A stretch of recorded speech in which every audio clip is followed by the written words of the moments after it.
Assalamualaikum students, how are you all? I hope you all are doing great. जैसा कि हम सब जानते हैं कि स्कूल्स दोबारा से क्लोज हो गए हैं, तो अब हमें अपनी स्टडी कंटिन्यू करने के लिए अगेन ऑनलाइन स्टडी पर फोकस करना होगा। जिस तरह हमने पहले असाइनमेंट्स किए थे, इसी तरह हम दोबारा से काम को कंटिन्यू करेंगे ताकि आपकी जो पढ़ाई है वो कंटिन्यू रह सके, उसमें कोई रुकावट ना आए, कोई प्रॉब्लम ना हो आप लोगों को।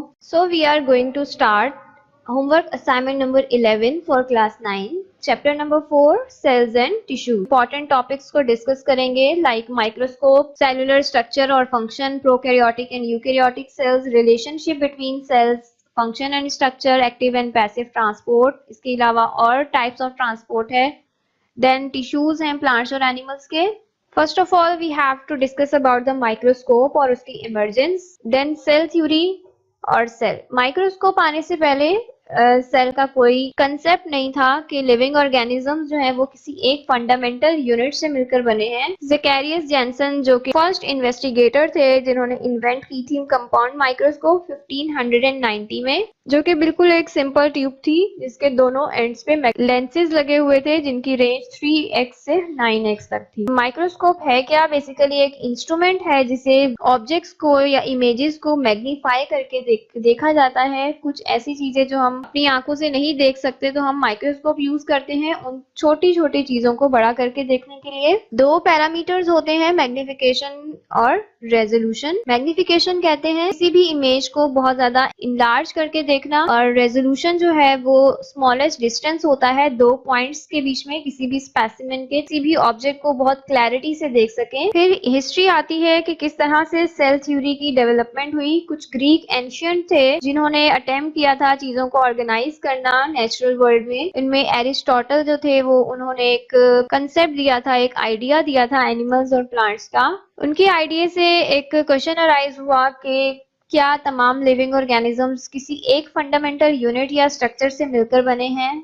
अगर ऐसा है तो वो क्या चीज है? लेकिन क्योंकि माइक्रोस्कोप प्रेजेंट नहीं था तो उस पे का आंसर ना मिल सका। जैसे ही माइक्रोस्कोप की इन्वेंशन हुई, बहुत से साइंटिस्ट ने ऑब्जर्वेशन स्टार्ट की और उन्हें ये पता चला कि तमाम लिविंग ऑर्गेनिजम्स एक फंडामेंटल यूनिट शेयर करते हैं जिसे सेल कहा जाता है। फिर सेल थ्योरी पेश की गई कुछ इंपॉर्टेंट कंसेप्ट से बायो में सेल से रिलेटेड, कि सेल जो है वो एक स्ट्रक्चरल और फंक्शनल यूनिट है लिविंग ऑर्गेनिजम्स के लिए। और ये थ्योरी प्रपोज की थी दो साइंटिस्ट ने 1839 में। एक बेल्जियन बॉटनिस्ट शेल्डन थे और दूसरे थे जर्मन जूलॉजिस्ट श्वान। फिर इनके बाद 1855 में रुडोल्फ वर्चू आए। इन्होंने एक पॉइंट और मजीद ऐड कर दिया था सेल थ्योरी में। सेल थ्योरी के कुछ मेन पोस्टुलेट्स हैं। Number 1 is cell is made up of one और मोर सेल्स। तमाम लिविंग ऑर्गेनिजम्स जो है वो एक या एक से ज्यादा सेल से मिलकर बने हैं और सेल ही इनका फंडामेंटल स्ट्रक्चरल और फंक्शनल यूनिट है। जो न्यू सेल है वो पहले से मौजूद सेल की डिवीजन से ही बनता है। और जो लास्ट पॉइंट था वो था कि सेल्स जो है वो कुछ हेरिडिटी मटेरियल रखते हैं अपने अंदर जो एक जनरेशन से दूसरी जनरेशन में पास होता है। फिर इसके बाद सेल को प्रॉपरली ऑब्जर्व किया गया, बताया गया कि सेल है क्या, इसमें क्या क्या चीजें और मजीद मौजूद हैं इस सेल के अंदर, कितने टाइप्स के सेल पाए जाते हैं लिविंग ऑर्गेनिजम्स में। सेल को बेसिक यूनिट कहा गया जो कि टिश्यूज और ऑर्गन्स में मौजूद होते हैं। यही टिश्यूज और ऑर्गन्स जो है वो सेल से ही मिलकर बने होते हैं। फिर सेल्स जो है वो दो टाइप्स के थे, प्रोकैरियोटिक सेल और यूकैरियोटिक सेल्स। प्रोकैरियोटिक सेल्स ऐसे सेल्स थे जिनमें proper nucleus membrane bounded organelles मौजूद नहीं थे, जबकि यूकैरियोटिक सेल्स प्रॉपर न्यूक्लियस और मेम्ब्रेन बाउंडेड ऑर्गेनल्स के साथ मौजूद थे। फिर सेल में सबसे पहले स्ट्रक्चर में सबसे पहले सेल वॉल आती है। सेल वॉल एक बहुत tough rigid non living protective layer होती है किसी भी सेल की, जो उनकी आउटर कवरिंग कह सकते हैं हम। सेल वॉल तमाम लिविंग ऑर्गेनिजम्स में प्रेजेंट नहीं होती, बल्कि ये सिर्फ प्लांट सेल, फंजाई और एल्गी बैक्टीरिया में ही प्रेजेंट होती है। इसका जो मेन इंपॉर्टेंट फंक्शन है वो प्रोटेक्शन है, स्ट्रक्चर मेंटेन करना है और सपोर्ट प्रोवाइड करना है। आप इस पिक्चर में देख सकते हैं सेल वॉल की भी डिफरेंट मजीद लेयर्स होती हैं, primary cell wall, middle lamella और सेकेंडरी सेल वॉल। इनके बीच में प्लाज्मा मेम्ब्रेन आ जाती है। प्लाज्मा मेम्ब्रेन जो है वो सेल मेम्ब्रेन को कहते हैं। सेल मेम्ब्रेन का क्या स्ट्रक्चर है, कैसी होती है? ये प्रेजेंट होती है आउटर मोस्ट लिविंग बाउंड्री होती है सेल की, जो कि प्लाज्मा मेम्ब्रेन कहलाती है। ये फिजिकली सेपरेट कर देती है इंटरसेलुलर स्पेस को एक्स्ट्रा सेलुलर स्पेस से, मींस इनसाइड द सेल को आउटसाइड द सेल के एनवायरनमेंट से सेपरेट करती है और ये प्रोटेक्ट करती है साइटोप्लाज्म को। और साइटोप्लाज्म में मौजूद जितने भी सब्सटेंसेस हैं जिन्हें वो पास आउट कर सकती है, जितना पॉसिबल है वो पास करने में हेल्प करती है। सेल मेम्ब्रेन का जो स्ट्रक्चर था वो फ्लूइड मोज़ेक मॉडल के जरिए समझाया गया, जो कि दो साइंटिस्ट थे, एस.जे. सिंगर और जे.एल. निकोलसन। उन्होंने प्रपोज किया था 1972 में।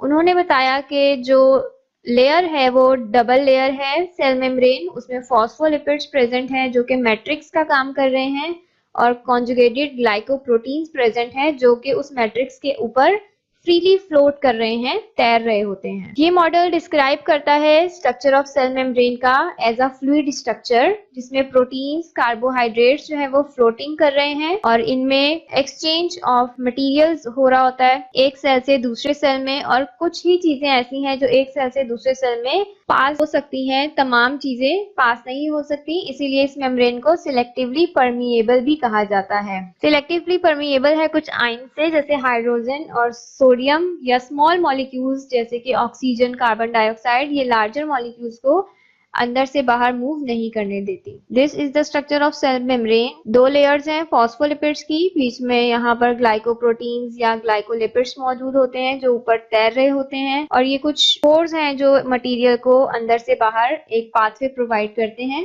मूवमेंट अक्रॉस द मेम्ब्रेन्स, एक मेम्ब्रेन से दूसरी मेम्ब्रेन में किस तरह से चीजों की मूवमेंट होती है। ऑक्सीजन, न्यूट्रिएंट्स या एक्सक्रीटरी वेस्ट प्रोडक्ट जो है वो एक सेल से दूसरे सेल में मूव हो जाते हैं कंसंट्रेशन कंट्रोल के जरिए। सेल्स में ऑक्सीजन, वाटर, हार्मोन्स या आयंस की मूवमेंट रिक्वायर्ड होती है और ये मूवमेंट होती है कुछ प्रोसेसेस से, और वो प्रोसेसेस हैं डिफ्यूजन, ऑस्मोसिस, फैसिलिटेटेड डिफ्यूजन या एक्टिव ट्रांसपोर्ट। ये होते क्या हैं, वन बाय वन हम इनको देखेंगे। डिफ्यूजन एक ऐसा प्रोसेस है जिसमें सब्सटेंस हायर कंसंट्रेशन से लोअर कंसंट्रेशन की तरफ आता है। मींस जहां पर कंसंट्रेशन ज्यादा है किसी चीज की तो वो वहां से मूव होता होता उस जगह पर आ जाएगा जहां पर उस चीज की कंसंट्रेशन कम थी। और ये क्योंकि पैसिव प्रोसेस है, इसमें एनर्जी की रिक्वायरमेंट नहीं होती। लिविंग और नॉन लिविंग मेम्ब्रेन दोनों में पॉसिबल है। लिक्विड और गैसेस इसके मीडियम है, ये सॉलिड्स में नहीं होती डिफ्यूजन। ऑस्मोसिस जो है वो मूवमेंट ऑफ वाटर मॉलिक्यूल्स है from dilute solution to concentrated solution, dilute से कंसंट्रेटेड सॉल्यूशन की तरफ जाना। ये भी पैसिव ट्रांसपोर्ट है, पैसिव प्रोसेस है, इसमें भी एनर्जी की कोई रिक्वायरमेंट नहीं होती। अक्सर सेल मेम्ब्रेन्स जो है वो अलाउ करते हैं मॉलिक्यूल्स को, वाटर मॉलिक्यूल्स को अपने अंदर से पास होना, लेकिन ये कुछ डिसॉल्व सब्सटेंसेस को अलाउ नहीं करते, जैसे कि सॉल्ट या शुगर है, उनको मेम्ब्रेन से पास आउट होना। फैसिलिटेटेड डिफ्यूजन एक स्पेशल फॉर्म है डिफ्यूजन की, जो कि rapid exchange of specific substances करती है। कुछ पार्टिकल्स होते हैं जो कैरियर प्रोटीन्स लेकर आता है और उनकी शेप चेंज करने के बाद फिर वो उसको वहां से पास आउट होने में हेल्प करता है, फैसिलिटेट कर देता है। बेसिकली ये डिफ्यूजन एक फैसिलिटेटेड बन जाती है। एक्टिव ट्रांसपोर्ट है movement of substances against a concentration gradient. Concentration gradient के अगेंस्ट जाके जो मूवमेंट हो रही है, क्योंकि वो अगेंस्ट जा रहा है तो उसके लिए हमें एनर्जी की रिक्वायरमेंट ज्यादा होगी, एनर्जी चाहिए होगी, तो ये पैसिव ट्रांसपोर्ट नहीं कहलाएगी बल्कि ये एक्टिव ट्रांसपोर्ट हो जाएगी। यहाँ हम लो से हायर कंसंट्रेशन पे जा रहे हैं, जहां हम हायर से लोअर पर आए थे तो हमने उसे डिफ्यूजन का नाम दिया था। एक्टिव ट्रांसपोर्ट में लोअर से हायर पे जाते हैं तो एनर्जी की रिक्वायरमेंट होती है। सेल ऑर्गेनल्स हैं कुछ सेल के अंदर मौजूद, डिफरेंट ऑर्गेनल्स जिनका डिफरेंट फंक्शन मौजूद है। सबसे पहले तो है साइटोप्लाज्म, जो कि बिल्कुल जेली लाइक सब्सटेंस होता है, सेल के अंदर फिल होता है और इसमें 90% वाटर मौजूद होता है। इसके अलावा कुछ न्यूट्रिएंट्स और वेस्ट प्रोडक्ट भी डिसॉल्व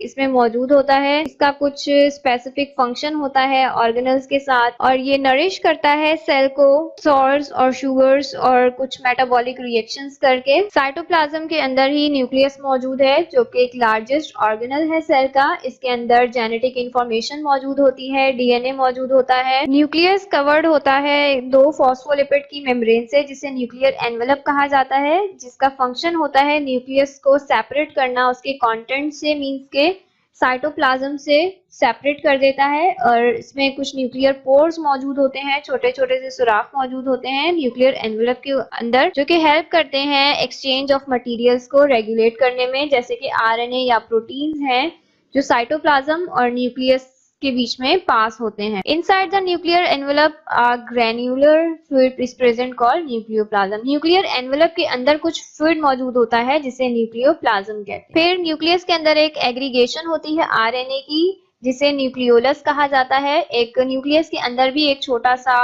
राउंडेड स्ट्रक्चर मौजूद होता है और जो नॉन डिवाइडिंग सेल हैं उनमें जेनेटिक मटेरियल पाया जाता है नेटवर्क फॉर्म में, जिसे क्रोमैटिन नेटवर्क कहा जाता है। यहाँ हम न्यूक्लियस का स्ट्रक्चर देख सकते हैं। न्यूक्लियर मेम्ब्रेन है, इसमें कुछ पोर्स प्रेजेंट है, इन पोर्स के अंदर फिर डीएनए या क्रोमैटिन नेटवर्क मौजूद है, न्यूक्लियोलस मौजूद है। Mitochondria is another organelle found in the cell.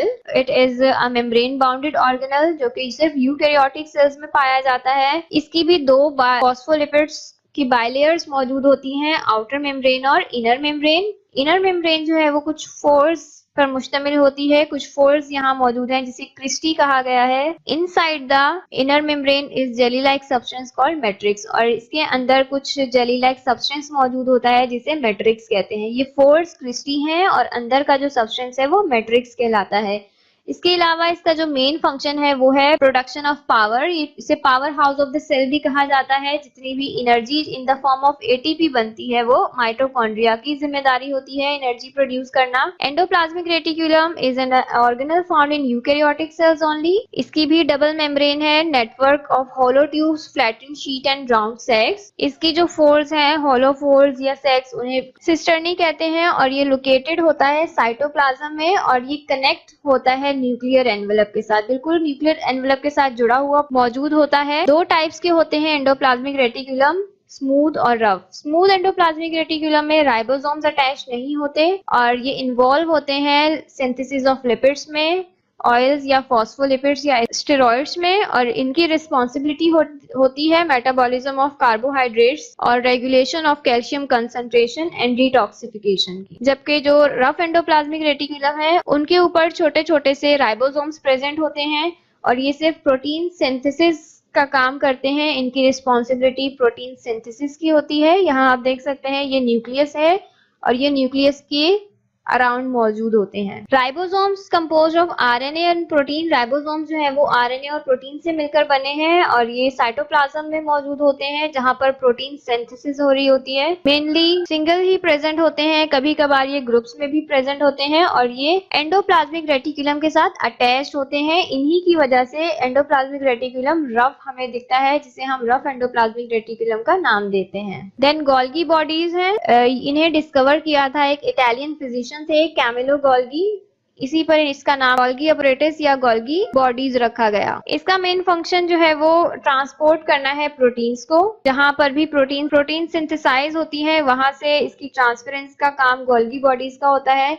इस डायग्राम में हम देख सकते हैं न्यूक्लियस है, न्यूक्लियस के बाहर एंडोप्लाज्मिक रेटिकुलम है। इस एंडोप्लाज्मिक रेटिकुलम में राइबोसोम्स प्रेजेंट है जो कि प्रोटीन सिंथेसिस का काम करते हैं। यही प्रोटीन सिंथेसिस जो है ये गोल्गी बॉडीज के अंदर एंटर होते हैं और यहाँ से होने के बाद ये फिर एक सेल से दूसरे सेल में ट्रांसफर हो जाते हैं। वैक्यूल्स जो है कुछ फ्लूइड फिल्ड स्पेसेस होती हैं साइटोप्लाज्म ऑफ प्लांट सेल में, बट बहुत छोटी होती हैं और एनिमल सेल में बहुत रेयरली प्रेजेंट होते हैं। प्लांट सेल में एक ही वैक्यूल, लार्ज वैक्यूल प्रेजेंट होता है। इसका जो काम है सेल सेप कंटेन करना है लिक्विड फॉर्म में, जो कि वाटर, मिनरल, सॉल्ट, शुगर और अमाइनो एसिड्स से मिलकर बना होता है वो लिक्विड, जो कि इन वैक्यूल्स के अंदर स्टोर हो जाता है। प्लास्टिड्स हैं, प्लास्टिड्स जो है वो साइटोप्लाज्मिक मेजर ऑर्गेनल होते हैं जो सिर्फ प्लांट सेल और एल्गी सेल में ही पाए जाते हैं। ये साइट है manufacturing and storage of important chemical compounds जो कि सेल यूज करता है। इसके अलावा कुछ पिगमेंट्स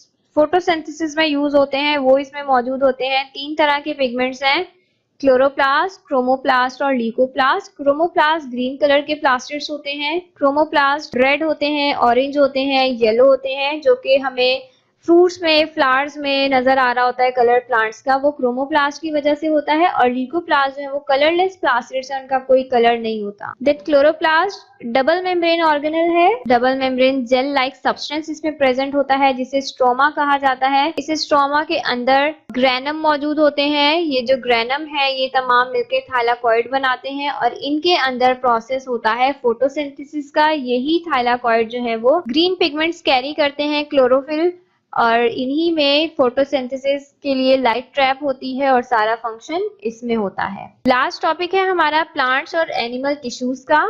टिश्यूज बेसिकली कहते हैं ग्रुप ऑफ सिमिलर सेल्स जो कि मिलकर एक पर्टिकुलर फंक्शन परफॉर्म करते हैं जिसे टिश्यू कहा जाता है। एनिमल्स या ह्यूमंस में मल्टीसेलुलर एनिमल्स जो है वो 4 बेसिक एनिमल टिश्यूज हैं। उनमें epithelial tissue, connective tissue, muscular tissue और नर्वस टिश्यू। एपिथेलियल टिश्यूज जो है वो कवर करते हैं बॉडी सरफेस को, lines the spaces inside the body or forms glands, outer layer of your skin। ये तमाम स्मॉल इंटेस्टाइन की जो लाइनिंग है वो भी, और जो डिफरेंट ऑर्गन्स होते हैं उनकी जो लाइनिंग है वो भी एपिथेलियल टिश्यूज से मिलकर बनी है। कनेक्टिव टिश्यूज जो है वो कनेक्ट करते हैं, बाइंड करते हैं डिफरेंट टाइप्स ऑफ सेल्स को। ये डिफरेंट टिश्यूज को आपस में बाइंड करके रखते हैं कनेक्टिव टिश्यूज, जैसे कि टेंडन्स हैं, आपकी जो जॉइंट्स हैं वहां पर मौजूद होते हैं, बोन को दूसरी बोन से ज्वाइन करके रखने में हेल्प करते हैं। टाइप्स ऑफ कनेक्टिव टिश्यूज में हमारे पास कार्टिलेज और बोन आ जाती है। कार्टिलेज आपका जो एयर है इसकी बोन कार्टिलेज, सॉफ्ट बोन कहलाती है कार्टिलेज, और ये बहुत ज्यादा डेंस कनेक्टिव टिश्यू है। लिमिटेड ग्राउंड सब्सटेंसेस जो कि रेंज करते हैं semi solid to flexible matrix. Bone जो है वो एक और सपोर्टिंग कनेक्टिव टिश्यू कहा जाता है। इसे स्पंजी भी हो सकती है और बहुत ज्यादा कॉम्पैक्ट डेंस भी हो सकती है। ऑस्टियोब्लास्ट या ऑस्टियोसाइट सेल्स से मिलकर बने होते हैं। Adipose is another type of supporting connective tissue that provides cushions and stores excess energy and fats, and the blood is also a connective tissue. It is a type of fluid connective tissue. Then muscle tissue हैं। Muscle tissue contains the cells that are responsible for the contraction of muscles। Muscles tissues जो है वो responsible होते हैं muscle की contraction के लिए।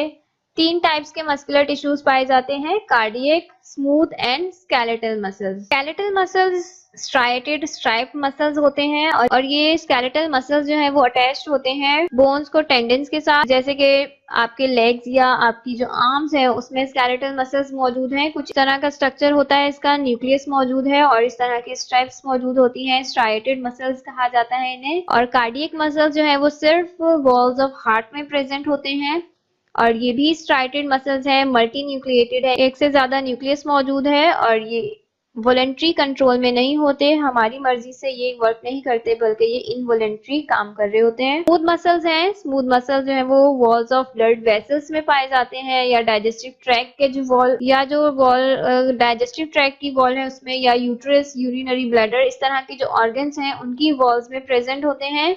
अनस्ट्राइप्ड होते हैं, बीच में एक सिंगल न्यूक्लियस प्रेजेंट होता है इनके, और ये भी हमारे कंट्रोल में नहीं होते, ये भी अनकॉन्शियसली ही वर्क कर रहे होते हैं। देन नर्वस टिश्यूज हैं। नर्वस टिश्यूज न्यूरॉन्स से मिलकर बने होते हैं जो कि इंफॉर्मेशन को ट्रांसमिट करते हैं एक सेल से दूसरे सेल में, और ये नर्वस टिश्यूज प्रेजेंट होते हैं ब्रेन, स्पाइनल कॉर्ड और नर्व्स में। कोऑर्डिनेशन और कंट्रोलिंग इनका मेन फंक्शन होता है, मेन इनकी रिस्पॉन्सिबिलिटी होती है बॉडी एक्टिविटीज में। देन प्लांट टिश्यूज हैं। प्लांट टिश्यूज बिल्कुल इसी तरह जैसे एनिमल्स में मौजूद थे, ग्रुप ऑफ सिमिलर सेल्स मिलकर टिश्यूज बनाते हैं। इनकी कुछ पर्टिकुलर कैरेक्टरिस्टिक्स होते हैं जैसे कि फोटोसिंथेसिस का फंक्शन परफॉर्म करना या ट्रांसपोर्ट या रेस्पिरेशन।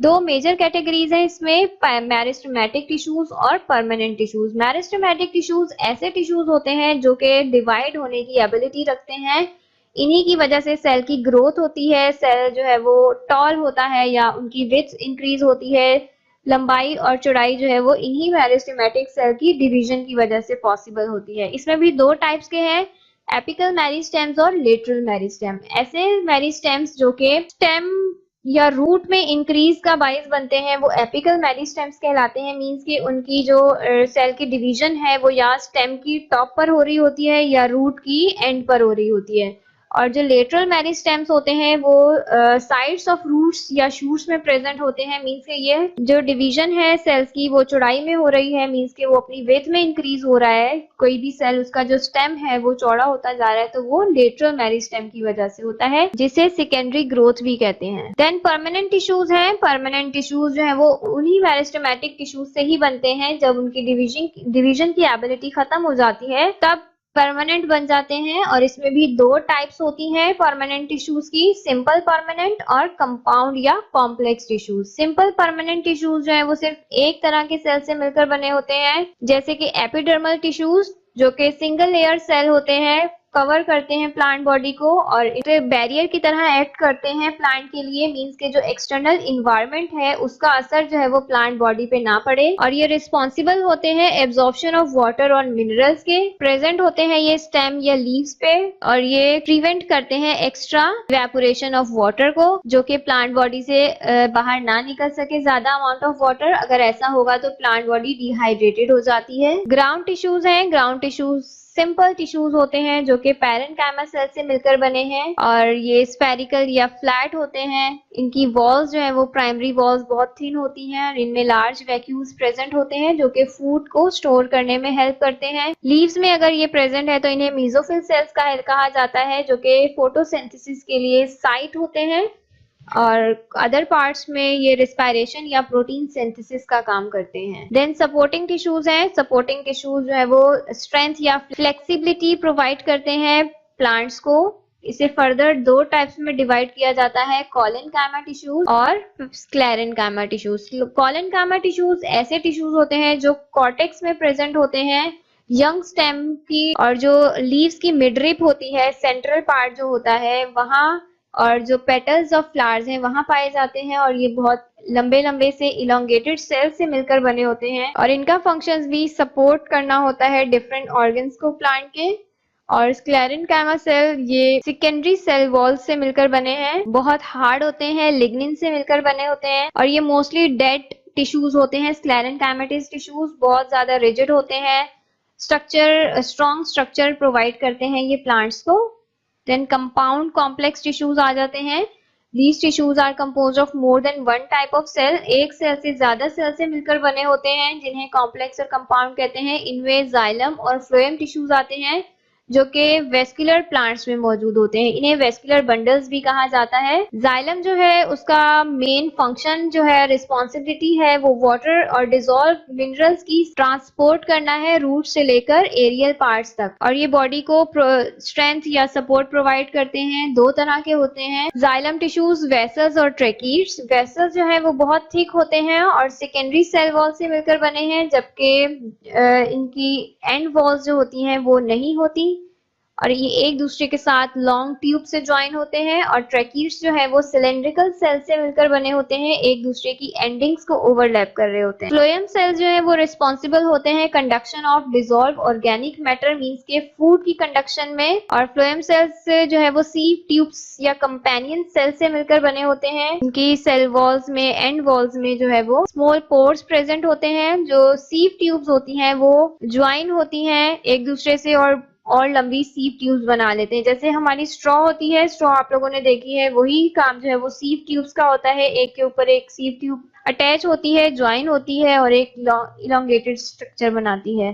कंपेनियन सेल्स जो है वो पैरेन्काइमेटिस सेल से मिलकर बने हैं, नैरो होते हैं, इलोंगेटेड होते हैं और बहुत ज्यादा क्लोजली एसोसिएटेड होते हैं। सीव ट्यूब हेल्प करती हैं कंडक्शन ऑफ फूड मटेरियल्स को, मींस जो भी फूड मटेरियल लीफ में बन रहा है फोटोसिंथेसिस के बाद, वो वहां से लेकर पूरी प्लांट बॉडी तक, जहां जहां जरूरत है प्लांट बॉडी को उस फूड की, वहां तक पहुंचाने का काम करते हैं फ्लोएम टिश्यू। कॉपी वर्क के लिए हम बुक की एक्सरसाइज को सॉल्व करेंगे। बुक की एक्सरसाइज में जो ऑब्जेक्टिव्स हैं वो आपने खुद से चैप्टर रीड करने के बाद उसे सॉल्व करना है। डेफिनेशंस हैं, उसके बाद ऑब्जेक्टिव्स के बाद जो नेक्स्ट क्वेश्चन है वो डेफिनेशंस का है। 10 डेफिनेशंस given है। First one is exocytosis. Exocytosis is the process of moving materials from within a cell to the exterior of the cell. This process requires energy and is therefore a type of active transport. Exocytosis कहते हैं material की movement within a cell to exterior of the cell, cell से बाहर की तरफ जो material cell के अंदर मौजूद है वो मूव हो जाता है, वो मूवमेंट एक्सोसाइटोसिस कहलाती है और इसमें एनर्जी की रिक्वायरमेंट होती है, इसीलिए ये एक्टिव ट्रांसपोर्ट कहलाता है। Vesicles, a bubble-like membranous structure that stores and transports cellular products and digests metabolic waste within the cell। एक बबल लाइक मेम्ब्रेनस स्ट्रक्चर होता है जो स्टोर करता है और ट्रांसपोर्ट करता है कुछ प्रोडक्ट्स को और डाइजेस्ट कर लेता है मेटाबॉलिक वेस्ट सेल के अंदर ही। Cartilage, firm rubbery tissue that cushions bones at joints। A flexible kind of cartilage makes up other parts of the body such as the larynx and the outside parts of the ears। बिल्कुल form और रबरी tissue होते हैं cartilage, जिन्हें soft bones भी कहा जाता है, flexible होते हैं और ये प्रेजेंट होते हैं हमारे एयर के आउटर साइड पे। और जो हमारा लैरिंग्स है, लैरिंग्स कहते हैं विंड पाइप को, जो हमारा विंड पाइप है वो कार्टिलेज बोन से मिलकर बना है। It is a protoplasm type substance that is present throughout the cell body outside the nucleus. It is composed of a thick fluid and chromatin fibre. The next one is cyclosis, the circulation of protoplasm within a cell. Cell के अंदर जो protoplasm या cytoplasm की circulation है उसे cyclosis कहते हैं। Plasmolysis or shrinking of the protoplasm of a living cell due to loss of water by osmosis. Plasmolysis कहते हैं श्रिंक हो जाना प्रोटोप्लाज्म का, जब सेल से extra amount of water release हो जाता है, लॉस हो जाता है, तो सेल जो है वो प्लाज्मोलिसिस की कंडीशन में होता है। Resolution, the resolution of a microscope is defined as the smallest distance between two points on a specimen that can still be distinguished as two separate objects. Tissue, tissues are a group of cells that have a similar structure and act together to perform a specific function। Magnification, the enlargement of an image is called magnification। Cisternae, one of the sac-like vesicles that comprise the endoplasmic reticulum। sac-like vesicles होते हैं जो endoplasmic reticulum जिनसे मिलकर बना होता है, उन्हें cisternae कहते हैं। Then we have the differences। Number one is prokaryotic and eukaryotic cell। Prokaryotic cells don't possess membrane-bound organelles. Eukaryotic cells possess membrane-bound organelles, have no true nucleus, no nuclear membrane, consist of a true nucleus with nuclear membranes, consist of a single circular DNA, consist of multiple linear chromosomes in nucleus, small in size, large in size. Cell division occurs through binary fission. Cell division takes place through mitosis. The next one is mitochondria and chloroplast. Mitochondria are found in all eukaryotic cells. Chloroplasts are found in plant and algal cells, usually colorless, and chloroplast is green in color. Its shape is like a bean. Its shape is like a disc. Store solar energy in the chemical bonds of glucose, convert into chemical energy as ATP, use carbon dioxide and water to build glucose, break down glucose into water and carbon dioxide. The next one is lysosomes and ribosomes. Lysosomes can be found only in eukaryotic animal cells and ribosomes can be found in both prokaryotic and eukaryotic cells. Enclosed by a membrane, and they are not enclosed by a membrane, composed of membrane and proteins and digestive enzymes, composed of rRNA and ribosomal proteins. Equally distributed in cytoplasm, found either bound to ER or remain scattering in cytoplasm. Involved in intracellular digestion, involved in the translation of mRNA. Next we have short answering questions. So question number 1 is why mitochondria is called powerhouse of the cell. Mitochondria are cell organelles present in the eukaryotic cells. They are involved in the cellular respiration. They release energy from food. They generate energy-rich molecules ATP from cellular respiration, which is later used for other processes. Hence, mitochondria are called the powerhouse of the cell. Why iodine used to stain the onion peel? Iodine can stain not only starch but also enters the cell wall, cell membrane pores, and can facilitate the staining of the nucleus, rendering it more visible under the microscope. Iodine can work as a stain on animal cells as well, causing the cell membrane and nucleus to appear more visible. Question number 3 is how electron microscope is different from simple compound microscope. Compound microscope uses glass lenses and electron microscope uses electromagnets, uses a beam of light to illuminate the object and uses a beam of electrons to illuminate the object. Internal vacuum is not required. Internal vacuum is essential. magnifies the object about 2000 times. An electron microscope magnifies the object over 2 lakh times. Next question is why cell membrane is semi-permeable in nature? All living cells are surrounded by a double layered membrane. This membrane is semi-permeable. It allows the movement of only selected molecules across it. How facilitated diffusion is different from active transport? Active transport is an active process, thus it requires energy, whereas facilitated diffusion is a passive process and does not require energy. Active transport uses carrier proteins. Energy is used to change the shape of the carrier protein. Facilitated diffusion uses both gated channel proteins and carrier proteins in transport. Facilitated diffusion is used for mainly large polar molecules which cannot cross the phospholipid bilayers as they are hydrophilic polar molecules. That is, active transport is used to transport molecules against their concentration gradient. Why cell is considered as the structural and functional unit of living things? A cell is defined as the smallest basic unit of life that is responsible for all life's processes. Cells are the structural, functional, and biological units of all living beings. A cell can replicate itself independently, hence they are known as building blocks of life. After short answering questions, we have detailed answering questions. Number 1 is describe structure and function of nucleus with the help of diagram.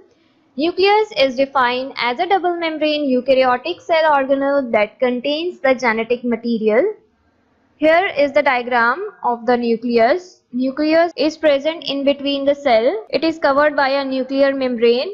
Inside the nuclear membrane, nuclear envelope, a nucleolus is present, and the nucleoplasm, a fluid-filled cavity is present. Chromatin material is also present inside the nucleoplasm. The pores are present on the nuclear envelope and it is surrounded by endoplasmic reticulum. The nucleus is command center of a cell. This is because it contains the genetic material of the cell. Therefore, it consists of a number of structural elements which facilitate its function.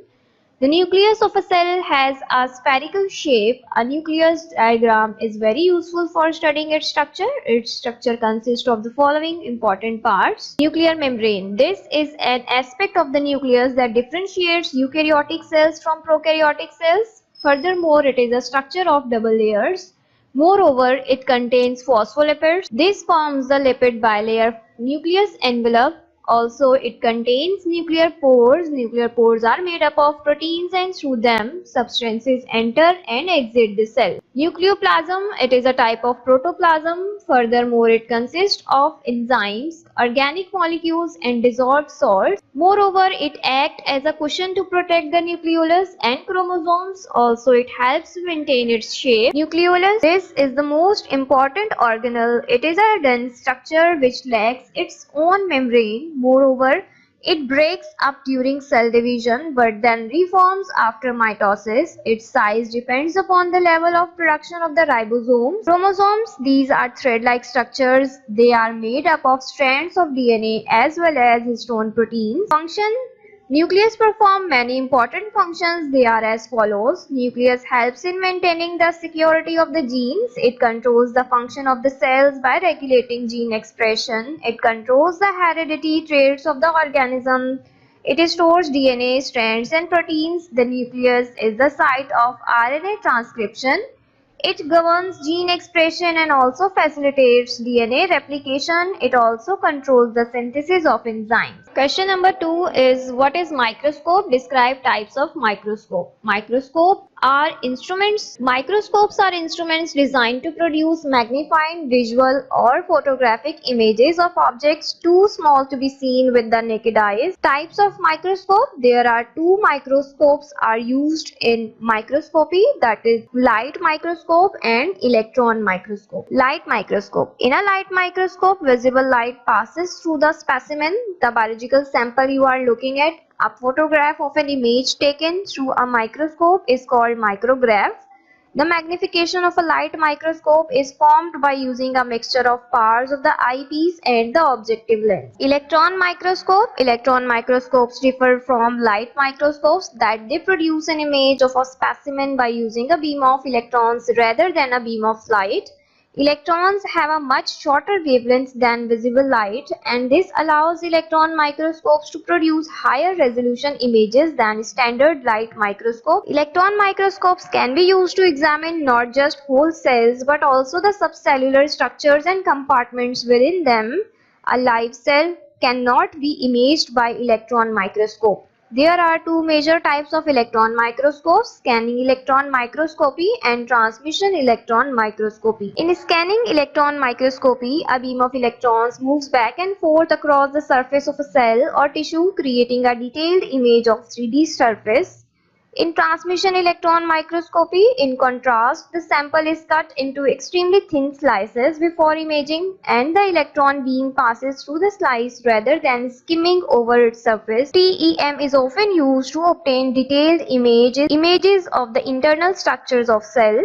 Question number 4 is describe fluid mosaic model of cell membrane. Also draw the diagram. Fluid mosaic model. S. J. Singer and G. L. Nicholson proposed the fluid mosaic model of the cell membrane in 1972. This model describes that phospholipid acting like matrix and conjugated glycoproteins, glucose and proteins together may float freely in the matrix. This model describes the structure of the cell membrane as a fluid structure with various protein and carbohydrate components floating freely in the membrane. All the exchanges between the cell and its environment have to pass through the cell membrane.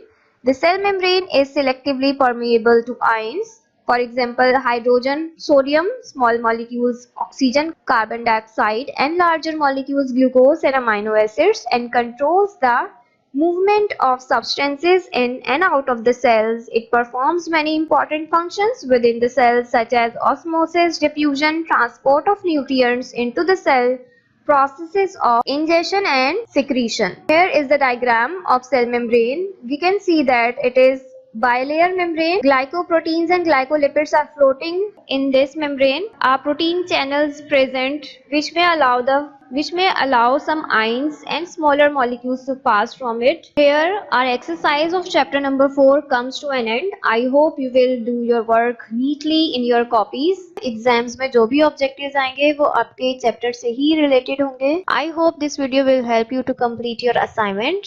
Thank you for watching. अल्लाह हाफिज.